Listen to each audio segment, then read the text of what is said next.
네, 한 주를 정리해보고 시장에서 봐야 될 부분 포인트를 좀 자세히 설명합니다. 거기에다가 종목까지 연결해 붙이는 모닝 인사이트입니다.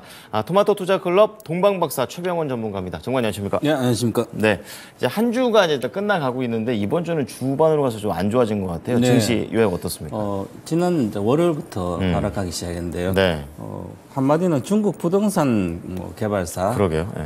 부도 위기 이렇게 보겠습니다. 네. 코스피 지수 2616 지난주 금요일에 잠깐 거기 고점이 계속 하락해서 어제도 뭐 장중 1.7% 정도 빠졌었는데요. 예. 2480이 일단 지지선입니다. 네. 1차적인 지지선인데 어제 지지 잠깐 좀 종가는 2519로 끝났지만 어제 장중에 지지선을 터치했다. 그래서 이걸 좀 유지해야 될 것 같고요. 예. 지수가 한 4.8% 5% 정도 빠졌다는 것은 일주일 사이에 약세장의 진입에 대한 우려가 큽니다. 그래서 이제 상승보다는 하락에 대한 우려가 좀 큰 상태다 그렇게 보고요. 네. 그다음에 뭐 양극재는 7월 26일도 좀 빠졌지만 네.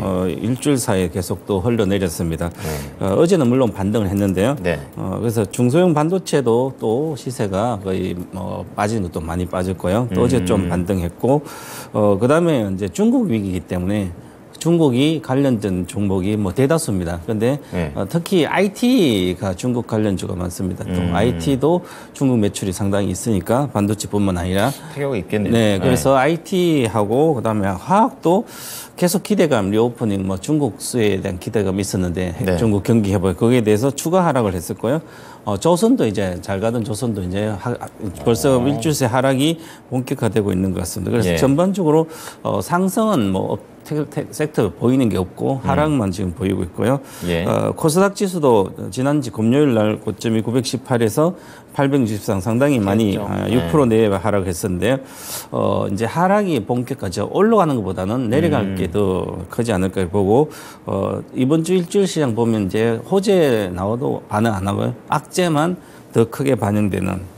그러면 반등이 짧고 또 하락이 길 수가 있거든요. 예, 예. 특히 이제 중소형 반도체 우량한 회사 아직 시세야 괜찮은 게 있는데 반등할 때 잠깐 반등했습니다. 이게 개인의 힘인데요. 그래서 중소형 반도체가 반등하고 나서 잘 유지하는지 아니면 추가 상승을 못하면 다시 하락으로 돌아선다면 전체적인 큰 하락이 있을 수 있고요. 예. 그다음에 코스닥도 중국 관련주 다 하락이고요. 그다음에 뭐 단체 관광 여행 뭐 이런 거 해서 관련주 올라갔다가 다시 제대로 또 반락을 했습니다. 예. 그래서 제약 바이오까지 뭐 중국 소비주까지 반락을 했기 때문에 시장에 큰 호재도 없지만 큰 악재도 사실은 좀 중국의 악재가 악재지만 그 이미 지난달도 있었는데 새로운 악재보다는 기존 악재가 이제 차익 실현 매물이 몰리면서 나오지 않았나 그렇게 보고 어제 같은 경우 미국에서도 나스닥이라든지 뭐 기술주가 빠진 건 애플뿐만 아니라 큰 악재보다는 이제 차익 실현이 몰리고 있다. 그러면 당분간 어느 정도 매물을 소화해야 될 걸로 보입니다. 네. 자, 시장에 대한 하락 우려가 있는데 차익 실현의 그런 관점을 좀 추가를 좀 해야 될 것 같고 얘기를 쭉 들어보니까 키워드가 반도체랑 중국인 것 같아요. 네, 맞습니다. 반도체부터 좀 들어볼게요. 네, 미국의 필라델피아 반도체 지수를 한번 차트로 보면 주봉 차트인데요. 한 10주간 박스권 뭐 올라갔다 내려갔다 올라갔다 내려갔다 계속 반복적으로 오다가 지난주 제 이 시간에 이제 하락 시제가 시작됐다 이렇게 말씀드리고 이 필라델피아 반도체랑 엔비디아 주식을 보여줬거든요. 네네. 그래서 지난주에 이제 필라델피아 반도체가 엄봉으로 크게 엄청 큰 엄봉으로 내려왔기 때문에 어제 또 내려서 결국은 이제 확실한 박스권 내 제가 박스권 그려놨는데요. 박스권 내로 박스권 하단과 박스권 상단 사이로 22평선을 붕괴할 걸로 보입니다. 그래서 그다음 밑에 스토캐스틱 차트를 보면 침체권에 들어갔기 때문에 이미 나스닥 필라델피아 반도체는 10주 행보하다가 이제는 하락 가격 조정 들어갔다는 거죠. 가격 조정. 일단은 행보 조정이 아니라 가격 조정 들어갔기 때문에 대다수 올라갔던 주식까지 전반적으로 차익 실현이 나오게 되면 빠지면 그동안 이제 엔비디아도 그렇고 이제 뭐 쇼커버링뿐만 아니라 이런 게 해서 이제 상품들이 많이 들어왔었는데 오히려 들어오지 않고 이제 매도를 매도 포지션 구축한다면 빠질 때는 생각보다 더 많이 빠지고 그렇군요. 올라갈 때는 적게 올라가 그런 장이 이제 박스 당분간 되지 않을까 보이고요. 예. 그래서 올라갈 이유도 미국도 그렇고요. 크게 실제 미국은 지금 경기가 단단한데 네. 미국 같은 경우에는 이제 금리가 장기 10년물 국채 금리가 네. 4.27 뭐 이상 그래서 네, 그렇죠. 그 정도니까 15년 최고 위에 있거든요. 예, 예. 장기 금리가 높기 때문에 결국은 이제 기술주라든 이런 쪽도 침체 우려가 크기 때문에 부담이 있죠. 부담이 크기 때문에 가기가 쉽지 않은 상태고요. 호재라는 것은 뭐 특별하게 반영된 건 다 반영됐고 그다음에 악재는 아직 크진 않지만 네. 이제 경기 침체 이슈가 만약에 본격화 된다면 이제 금리 인하는 오히려 이제 악재거든요. 그래서 내년 뭐 중반 정도의 금리 인하 계속 이야기하는데 고금리가 계속 이어진다 하더라도 그러면 이제 9월 달에 추가 금리 인상도 예상이 되는데 그러면 경기 침체가 길게 보면 올 수밖에 없다. 실제로 연착륙도 아니고 아무것도 아니고 그냥 경착도 아닌데도 투자자들 항상 미리 걱정이 앞서거든요. 그렇죠. 그래서 네. 일단은 이제 경기 침체 우려가 이제 4분기 정도에 좀 본격화 되지 않을까. 그러면 지금 당분간 시장은 올라가기는 쉽지 않다 이렇게 봐야 될 것 같습니다. 아, 네. 자, 반도체 쪽에서는 좀 쉽지 않은 부분을 좀 앞으로 전망해 주셨고, 그럼 부동산과 관련해서는 구체적으로 좀 어떻습니까? 네, 중국 부동산 시장에 리스크 온이 됐는데요. 이것을 이제 가만히 좀 생각을 많이 해봐야 됩니다. 이게 단기적 이슈다. 지난번에 헝다도 있고 여러 가지 단기적 이슈다 이렇게 생각하게 되면 예. 계속 긍정적으로 보게 되면 그렇죠. 주식이 빠지면 또 올라가 사고 예. 또 중국 주식이 많이 빠져 또 반등을 하게 사겠죠. 또 사고 예. 또 안 되니까 또 손절하고 계속 이러다 보면 큰 손실이 발생하거든요. 예. 그래서 관련된 이제 리스크를 좀 객관적으로 좀 한번 분석을 해봐야 되고 제가 모닝 인사이트 이 시간에 이미 5월달인가요? 중국이 잃어버린 20년 일본처럼 중국이 가고 있다. 오히려 중국은 더 심하다. 일본은 아베 정권부터 강력한 돈을 풀어서 헬리콥터 돈 푼다 그랬거든. 그 정도로 거죠. 풀어가지고 네. 효과가 없더라도 계속해서 풀었습니다. 그래서 지금 오히려 살아났고요. 몇 년 전부터 지수도 보면 살아났습니다. 그런데 중국은 그냥 이제 자체적으로 질적 성장을 하겠다 그러는데 네. 양적 않죠. 성장을 했었는데 이제 질적 성장 오니까 이게 잘 안 된 것 같아요. 그래서 그렇죠. 보면 먼저 우리나라 어저께 이제 코스피 지수를 보게 되면 이번 주에 급락을 했거든요. 7월 2,515포인트 이탈하는 상태에서 갭 하락해서 이렇게 지수가 이렇게 빠졌습니다. 5% 정도. 네네. 박스권 하단에 와서 갭 하락해서 빠졌다는 것은 악재가 있다는 거죠. 큰 악재가. 네. 그러면 그 악재가 바로 중국 부동산 시장 리스크가 정폭이 됐습니다. 이미 7월 달에 있었는데 그다음에 8월 달에 더 정폭되고 있고요. 그다음 두 번째 악재는 미국 10년 국채금리가 4.27% 2008년 이후에 2008년 미국의 금융위기였거든요. 그렇죠. 금융위기 때 그때 이후에 15년 만에 가장 높은 수준으로 지금 올라와 있습니다. 그렇군요. 그럼 미국에 뭐 이제 너무 금리가 높아서 오히려 경제에 악영향을 미칠 수 있다 이렇게 생각하고 있는 거. 두 개의 악재가 이렇게 코스피 지수를 갭 하락을 시키면서 급락을 시켜줬는데요. 그렇군요. 이미 서투캐스틱 상으로 보면 추세 전환 지표를 보게 되면 이미 7월 하락부터 하락하고 있었습니다. 네. 그래서 이제 하락하고 있다가 침체권에 대한 급락을 하거든요. 그때 악재가 크게 반영되는 겁니다. 현재 악재가 좀 크게 반영되고 있고요. 그래서 이 관련된 리스크를 한번 좀 체크를 좀 해보도록 하겠습니다. 네. 중국 상해 종합지가지수 차트를 보면 자체 연봉 차트인데 이게요. 네. 보면 2005년도 급등하 윗꼬리를 강력히 달고 나서 지금 8년째 원봉주다, 양봉주다 이렇게 반복되고 있어서 지수가 3,500 내 3,000포인트 그대로 있습니다. 예, 예. 그다음에 이게 그러면 그 전에 2010년까지는 중국 서부 대개발에서 2000년부터 시작해서 네. 계속 한 10년 동안 이렇게 양적 성장을 해서 도시를 만드니까 그렇죠. 세계를 다 이끌어가면서 성장을 시켰거든요. 네네. 일단 도시를 다 만들고 나니까 그 다음부터는 이제 뭐 식품들하고 뭐 이제 여러 가지 소비도 하고 그랬는데 소비 위주로 가서 이제 성장을 좀 하려고 했는데 소비로서 성장하기가 쉽지가 않고 워낙 인구가 많은 상태인데 네. 실제로 뭐 밖에서 밥을 사 먹을 수 있는 인구는 한 3억 정도 내외랍니다. 아. 그러면 미국이 3억 5천 정도 되니까 미국보다는 확실히 적다는 거죠, 소비 시장이. 그렇죠. 그렇기 때문에 그래서 중국이 좀 그동안 양적 성장을 하면서 너무 착각하고 너무 그러니까 미국처럼 해보려고 하는데 잘안 질적 성장하는 이게 네. 잘 안 되고 있습니다. 특히 부동산 파트에서도 부동산 관여를 많이 하지 않는데요. 예. 안 하고 알아서 한다는 게 지금 이제 막 터지고 있거든요. 그래서 시세는 이렇게 박스권인데 종합주가지수 보면 그 나라 기업 나라의 종합주가지수 보면 경제를 다 볼 수가 있거든요. 그렇군요. 그래서 종합주가지수가 경제 지표의 가장 앞선 지표입니다. 사실은 선행. 원래는 이제 경제 지표보다 선행해서 종합주가 움직이기 때문에 네.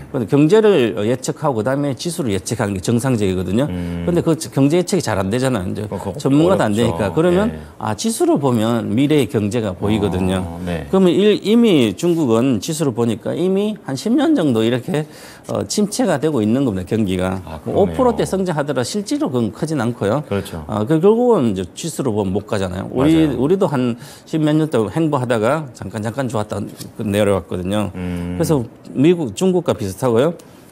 그래서 질적 성장을 이제 특히 부동산 쪽에서도 하고 이제 정책적으로 하고 있는데 뭐 5% 경제성 GDP 5% 성장을 목표로 하고 있지만 실제로는 잘 안 될 거로 보고 있고요. 그렇죠. 그러면 안 된다는 거죠. 부동산을 우리도 이제 경기가 나빠지면 네. 4대강도 하고 부동산 계속 완화 과거에 이제 부동산이 규제 풀잖아요. 대못을 박았다가 조금 다 해놨는데 다 뽑아도 안 갔었거든요. 그래서 맞아요. 부동산 한번 침체되면 한 6년 정도 이렇게 침체가 되거든요. 살리기가 어려워요. 살리기가 되게 어렵습니다. 그래서 중국은 이제 아직도 강력한 정책은 나오진 않고 있습니다. 뭐 현금을 지급 한 51조 현금을 지급하고 있고 이래도 네네. 실제로는 살아나기 쉽지 않을 것 같고요. 그래서 이런 부도 위기라 여러 가지들이 강력히 터진다면 글로벌 경기에 악영향을 줄 거고요. 예. 그래서 한번 보면 부동산 시장 리스크 사례를 이제 IBK 투자증권 나온 걸 보게 되면 7월 달에 완다그룹하고 예. 완다그룹 부동산 개발업체가 이쪽에서 계열사 두 곳이 디폴트 했고요. 그렇죠. 예. 중저그룹이 부동산 신탁사입니다. 이제 신탁사까지 번져가는 거죠. 만기 상품의 현금 지급하는 거 연기됐다는 것은 현금이 별로 없다는 얘기죠. 거죠. 네, 맞아요. 그다음에 8월 달에 들어서는 비구이 유한 이게 영국 컨트리 가든인데 이 컨트리 가든의 부동산 개발 업체인데 이것도 지금 채권 이자를 미지급했습니다. 한 300억 정도밖에 안 되는데 미지급. 그다음에 거래도 중지도 시켜 놓고 있고요. 그래서 전반적으로 보면 이 부동산 개발사가 위기가 오니까 이제 디폴터도 하고 그렇죠. 대기업 대그룹입니다. 이쪽이 중국에 뭐 몇 등 안에 드는 기업 그룹들인데 네. 직업 위기 그다음 현금 우선 신탁사가 또 그걸 받아서 또 신탁사 부실까지 되거든요. 그럼 신탁사에 또 돈은 신탁사는 또 금융은행에서 또 이렇게 해서 또 하거든요. 금융으로 또 갈 수 있는 거잖아요. 계속해서 이렇게 이게 과거에 이제 우리 미국의 금융위기일 때 부동산 예를 들어서 주택 가격이 100이면 100보다 더 이상 120까지 대출해줘가지고 그것을 대출 채권을 가지고 계속 파생상품 만들어서 하니까 규모가 얼마인지 모를 정도로 이제 부동산이 그렇군요. 터지면 상당히 크게 특히 동양은 더 심해지기 때문에 그래서 중국은 특히 이렇게 뭐 공산주의이기 때문에 확실하게 정책적으로 또 지어 잡을 수도 있거든요. 그렇죠. 뭐 부도나다 지금 연기시켜 강제하면 맞아요. 그 위기가 그래서 이제 세계적 위기로 안 번질 가능성이 아주 크지만 그래도 한번 체크는 해봐야 된다 이렇게 보고요. 네. 그다음에 중국의 70개 도시 신규 주택 가격 MOM 저는 전월 대비해서 보면 추이를 보면 2018년도 하반기부터 계속 빠졌습니다.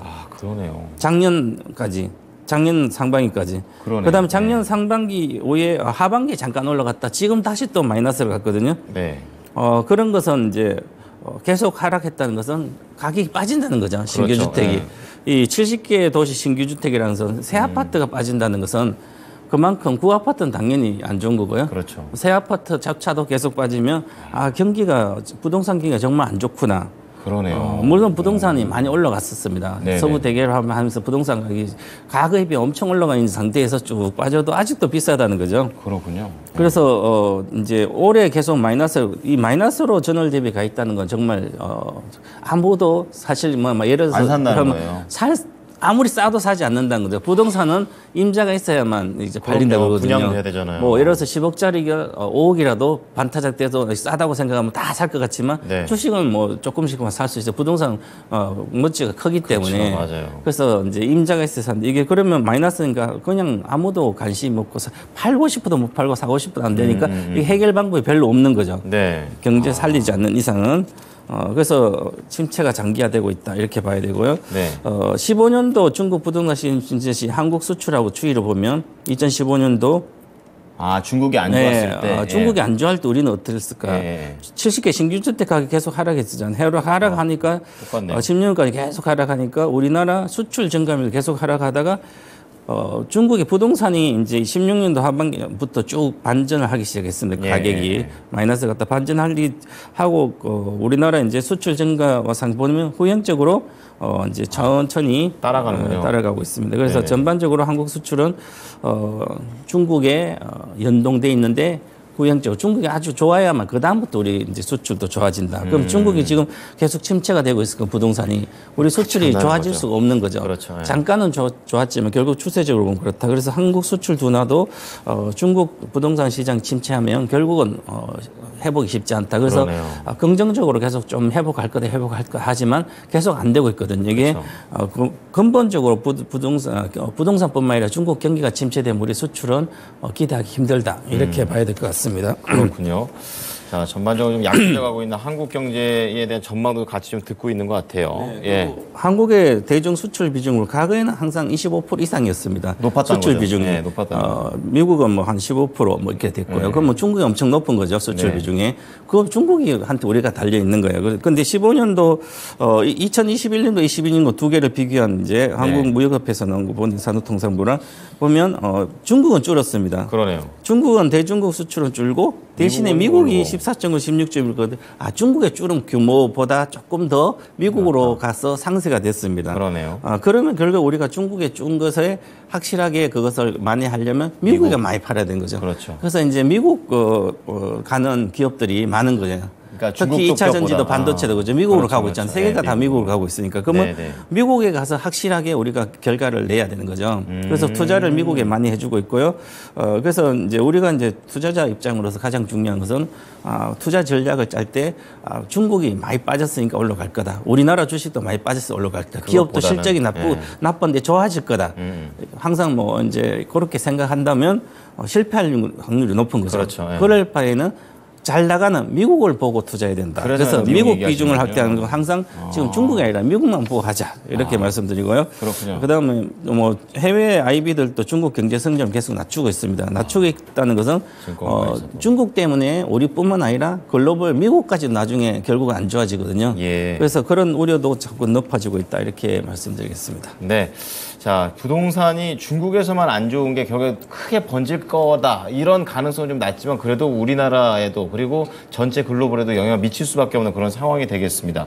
자, 그럼 오늘장 이제 개장 전인데 오늘장 전략이랑 다음 주 어떻게 보고 있습니까? 오늘도 뭐 약세일 걸로 보이고요. 아직 반등하더라도 크지 않을 걸로 보이고요. 그래서 지금 다음 주 엔비디아 실적 발표가 있는데요. 그 실적 좋을 걸로 보입니다. 없어서 못 파니까. 그렇더라도 이제 시세가 많이 올랐기 때문에 그 다음에 시세가 어떻게 움직일지 꼭 체크를 해야 돼요. 엔비디아까지 무너지면 전체 글로벌은 살아남을 기업이 별로 없다. 기대할 바가 별로 없네요. 그렇죠. 그래서 일단 나머지 주식은 빠지고 있고요. 애플도 빠지고 다 빠지는데요. 그래서 우리나라 주식은 이제 양극재입니다. 그렇죠. 양극재와 중소형 반도체들 시세가 그나마 아직까지 탄탄한데요. 양극재 그동안 좀 많이 빠졌고 30% 이상 빠졌습니다. 그러더라도 아직 절대적으로 높은 가격인데 어떻게 형성되는지 봐야 되고 강도가 반등장에서 그 주도주였던 이제 양극재라든지 MBA 이런 주식들이 반등할 때 같이 선행적으로 상승률이 높아야 돼. 어제처럼 양극재 어제 좋았거든요. 그 반도체도 마찬가지. 그러면 이렇게 잘 반등해야만 수급이 살아 있는 것이고요. 반등 강도가 약하다는 것은 약세장이 확실히 들어가면 조그만 악재만 와도 급락하게 되거든요. 그리고 이제는 투자 전략은 이제 올해 실적을 볼 필요가 없이 24년도 실적 개선된 종목 중에 많이 빠진 주식은 성장하는 산업들은 그런 것은 주식은 비중 확대할 기회다 이렇게 말씀드리겠습니다. 네. 자, 그러면은 이제 유망주 어떤 것들을 보고 계신지 투자 전략까지 들어보도록 하겠습니다. 어떤 곳에 찾으시나요? 포스코 푸처엠입니다. 계속 강조해 주시네요. 네. 네. 미국에 들어가는 기업의 대표적인 게 2차 전지입니다. 미국. 네, 미국으로 기업들이 공장을 짓고 들어간다. 그 얘기는 미국이 성장이 저는 2024년도 하반기 이후부터 미국이 제조업이 부활할 거다 이렇게 보고 있거든요. 소비에서 그 전에 제조로. 이제 예. 제조업이 부활을 못했거든요. 계속 안 좋았거든요. 예. 뭐 러스트벨트 뭐 그러면서 자동차 관련 산업도 미국이 거의 망했다가 이제는 이제 자동차 전기차로 보면 그걸로 돈이 반도체 다 들어가고 있거든요. 다시 만들고 그래서 있죠. 이제 투자 이제 금액도 아주 많이 늘어나고 이제 그래서 전반적으로 미국은 뭐 조정이 있더라도 좀 탄탄할 거다 보고 그 관련된 미국 들어간 기업들이 양극재 중에서도 음극재 포스코 푸치엠입니다. 그래서 포스코 푸치엠의 이제 오른쪽 그림으로 보면 양극재 수출액이 전가율은 좀 줄었지만 절대적 규모로 보면 계속 급증하고 있습니다. 우상향이네요. 수출 금액이. 그래서 예. 어저께 나왔듯이 양극재도 수출이 많이 늘어서 양극재 많이 올라갔고요. 예. 그래서 이 포스코 푸체는 배터리 양극재가 한 70% 정도 차지합니다. 거의 다네요. 올해 매출에. 예. 그다음에 음극재는 한 뭐 5% 정도 안 되는데요. 앞으로 음극재도 좀 키울 걸로 보이고요. 네. 특히 양극재 캐파가 한 60만 톤에서 100만 톤으로 늘립니다. 예. 이 계획을 2030년이니까 30년 얼마 안 남았습니다. 그렇죠. 5년, 7년 정도 뒤인데 우리가 안 남았어요. 5년, 7년 정도가 긴 것 같지만 주식 하다 보면 금방 갑니다. 그래서 이제 2025년도 우리 양극재 기업들이 엄청 실적이 최고로 많이 나온다고 하면 5년 전인 2020년도까지만 투자를 해놔도 주식은 막 10배씩 그렇죠. 올라왔습니다. 네, 맞아요. 네. 그렇다면 이제 좀 길게 보고 해야 되고 현주가는 이제 40만 대는 40만 초반이죠. 그러면 25년 예상 영업이익이 한 1조 정도 내외 되는데 거기에 지금 현재 한 40배 정도 됩니다. 영업이익 기준으로. 그럼 순이익으로 따지면 진짜 PER로 따지면 한 60배 가까이 이렇게 되거든요. 예. 그러면 높은 거죠. 올해 기준 하면 수백 배 됩니다. 그렇군요. 그러면 이 우리나라 기존의 어떤 밸류에이션으로 가치로 따질 수는 없는 종목인데 양극재든. 그런데 워낙 세계적으로 나가서 잘 나갈 수 있기 때문에 이제 프리미엄을 주는 거죠. 그래서 가격 전략은 현재가에서 마이너스해서 분할 매수를 하시고 40만 원까지. 그다음 목표가는 좀 길게 53만 원 정도가 가장 중요한 저항선이라서 53만 원이고요. 손절가는 이번에 40만 붕괴되면 일단 팔고 다시 사야 된다. 다시 사야 된다. 워낙 고평가이기 때문에 그렇게 보고 차트로 보면 뭐 볼 것 없이 워낙 많이 올랐습니다. 월봉 차트 보면 장대 양보 윗꼬리가 많이 달렸기 때문에 장기적으로 시세가 고점 돌파는 어렵다는 거죠. 그렇죠. 네. 그다음에 이제 음봉을 강력히 주고 있어 월봉 차트로. 그러면 지지선에 제가 선을 1차, 2차 들었는데 내년에 양극재 생각보다 전체든 뭐 매출 증가율이 낮고 안 나온다면 26만 원까지도 빠질 수도 있다. 이런 생각을 갖고 네. 이제 매매를 하셔야 될 것 같고요. 일봉 차트는 반등장이 나왔기 때문에 다음 주 반등 못 하더라도 9월에는 반등할 걸로 보여서 관심 있게 단기 매매하신 분들한테는 양극재가 좋은 기업 많이 빠졌으니까 가격적으로 좋다 이렇게 말씀드리겠습니다. 네, 노리는 분들이 많으실 텐데 아주 희소식인 것 같습니다. 자, 마지막으로 동방 박사의 코멘트 들어보도록 하겠습니다. 네, 강풍이 불어닥친 주식에는 낙폭과대란 없다. 그렇습니다. 예를 들어서 맞아요. 시즌 같은 거나 네. 그다음에 실적 좋았던 카카오를 보시면 그렇죠, 정답이 나올 것입니다. 네. 자, 광풍이 불어닥친 주식에는 낙폭과대는 없다. 자, 그것과 관련해서 종목까지 좀 말씀을 드렸으니까 잘 참고해 보시기 바랍니다. 오늘 말씀 감사합니다. 감사합니다. 네, 지금까지 토마토 투자 클럽 최병훈 전문가였습니다. 지금까지 투자판에 도움이 될 수 있는 정보를 제공해 드렸습니다. 하지만 특정 종목의 상승과 하락을 보장하지는 않으니까요. 참고해 주시기 바랍니다. 금요일장도 잘 시작하십시오. 고맙습니다.